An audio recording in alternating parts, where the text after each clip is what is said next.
Allô à toi, je te présente mes toiles flamant rose avec une silhouette fluo et un fond noir. Donc quand j'ai réalisé les toiles effet coucher de soleil avec des silhouettes noires, j'ai eu envie aussi de faire l'opposé. Donc voici ce que ça donnait.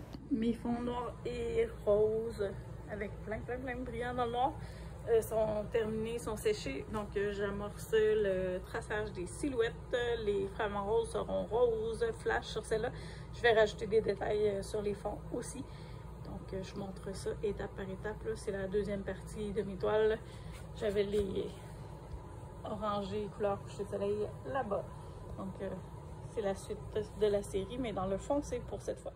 Résultat du traçage des silhouettes et ensuite l'ajout de couleurs à l'intérieur. Donc, j'ai passé au marqueur comme la dernière fois. J'ai rajouté du rose par-dessus.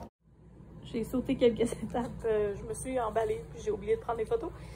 Donc, j'ai fait une deuxième couche par-dessus mon flamant avec du rose fluo, mais qui contient du métallique dedans. Puis après ça, j'ai fait des éclaboussures un petit peu partout avec du rose foncé métallique puis du rose fluo. Donc, ça fait des effets d'éclaboussures un peu partout. Ça brise le fond noir, mais j'aime vraiment l'effet que ça donne au final. Ceux-là, je ne mettrai pas de palmier. J'ai décidé que je gardais l'accent sur les flamants roses. Donc, il n'y aura pas de palmier autour. Puis ce qui est encore des flamants roses, de toute façon, c'est les petites lignes roses dorées, roses brillants.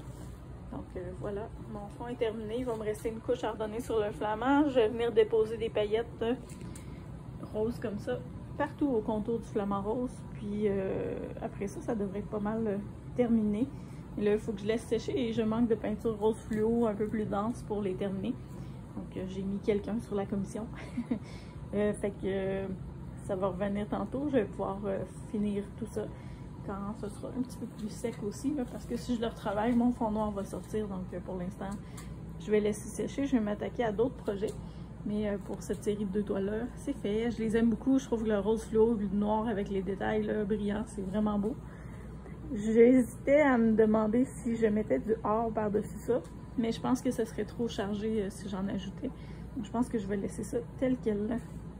Et là, j'ai acheté une multitude de petits formats que vous voyez ici. De plein de formes différentes. Donc, je vais m'amuser. Les toiles rondes, ça fait longtemps que je voulais en faire. Donc, je me suis équipée pour en faire cet été. Puis, j'ai plein de petits formats hexagonaux et autres. Sur ma série de 3 toiles carrées ou sur une série de toiles rectangulaires, je pense que je vais reprendre les flamants roses et les palmiers avec des fonds orangés.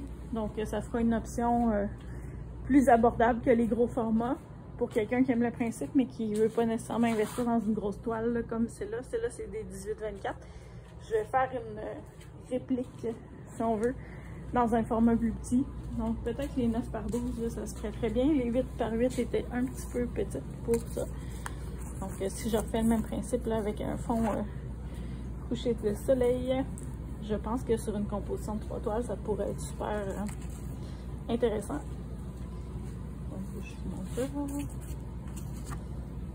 Donc c'est possible que je fasse une composition avec ces toiles-là. Ça fait très mieux que la 8 par 8. Donc je vais faire mon fond, je vous montrerai les étapes. Après là, je suis partie sur un trip de flamant rose. Après ce projet-là, je pense que je vais slacker, sauf si j'ai des demandes spéciales. Mais je vais m'amuser avec ça là. Je pense que je vais dans les couleurs de coucher de soleil. J'avais pensé en faire une sur un fond vraiment haut. Mais je pense que je vais reprendre le principe peut-être juste avec les palmiers puis un fond haut comme j'ai fait sur mes grandes toiles là, avec un effet vague. Mais c'est à suivre. J'ai le goût de m'amuser, m'éclater avec des couleurs flash. Donc je pense que je vais faire une série dans ces formats-là à suivre pour les étapes. Finalement, j'ai choisi des 8 par 10 pour faire mon projet. 9 par 12 c'était un petit peu grande pour rien. En fait, les images débordaient beaucoup. Donc j'ai décidé d'aller avec des 8 par 10. Je fais mon fond. Et je vous remontre ça. La peinture est mise pour mon fond couleur corail. J'ai mis du or, du jaune, du rose, du orange et du presque rouge, rose foncé avec la paillette. Bien métallique. Donc je passe une spatule là-dessus puis je vous remontre la suite. J'ai terminé mon fond avec 3 toiles 8 par 10 pour refaire des silhouettes flamant rose et palmier. Puis avec mon restant de peinture que j'ai récupéré ici, dans le porte-poussière, J'ai pris une bouteille qu'on avait récupérée, une bouteille du vin Côte des Roses qui a une super belle forme de bouteille et de bouchon.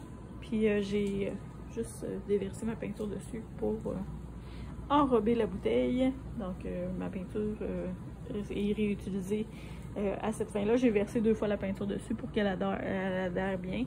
Donc je laisse ça sécher et je verrai si j'ai besoin de refaire des retouches sur la bouteille. Mais pour l'instant, ça semble beau partout. Ça fait un bel effet là, comme les autres bouteilles. Celle que j'avais faite hier avec du noir et du rouge, je sais pas si on la voit bien.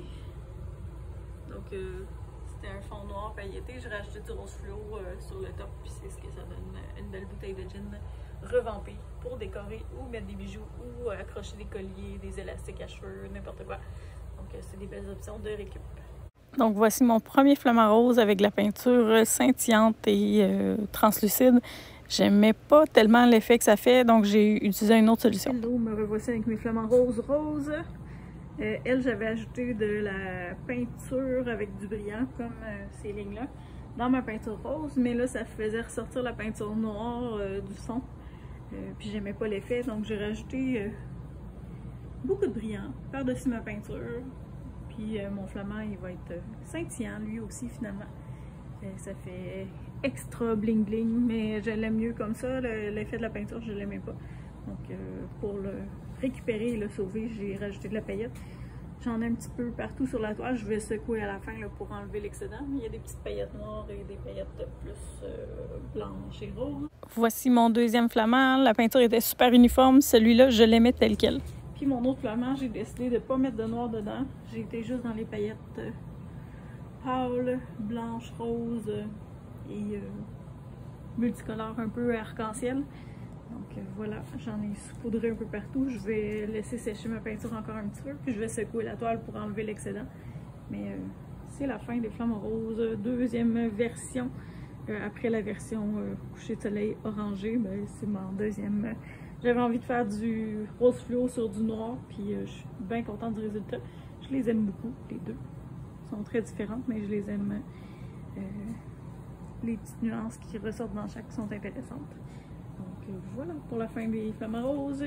Et une fois la toile secouée pour enlever l'excédent, voici le résultat final. Flamant rose. Et il va me rester cette petite série-là à terminer avec un flamant rose au centre puis des palmiers de chaque côté. Mais je dois attendre que ma peinture soit sèche. Pour l'instant, je ne peux pas y toucher. Donc ça ira prochainement. Finalement, dans ma journée de production, j'ai décidé de m'attaquer aux toiles rondes. Ça fait longtemps que j'avais envie d'en faire.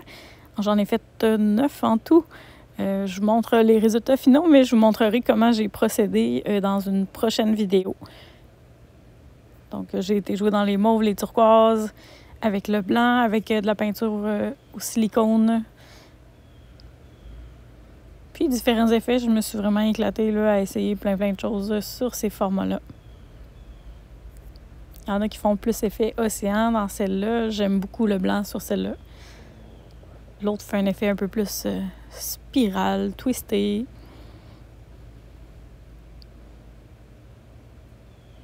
Et elle, un petit peu plus un effet haut. Celle-ci, j'ai vraiment tourné là, avec la table tournante. Vous verrez dans les vidéos, dans le prochain vidéo, comment j'ai fait. Et voilà, et c'est la dernière de la série. Si jamais tu as envie de co-créer une toile avec moi, j'ai des ateliers qui sont offerts. Écris-moi, je t'enverrai les dates, heures et les modalités là, si jamais tu es intéressé à créer ta propre toile avec mon aide dans mon atelier sans rien salir chez toi.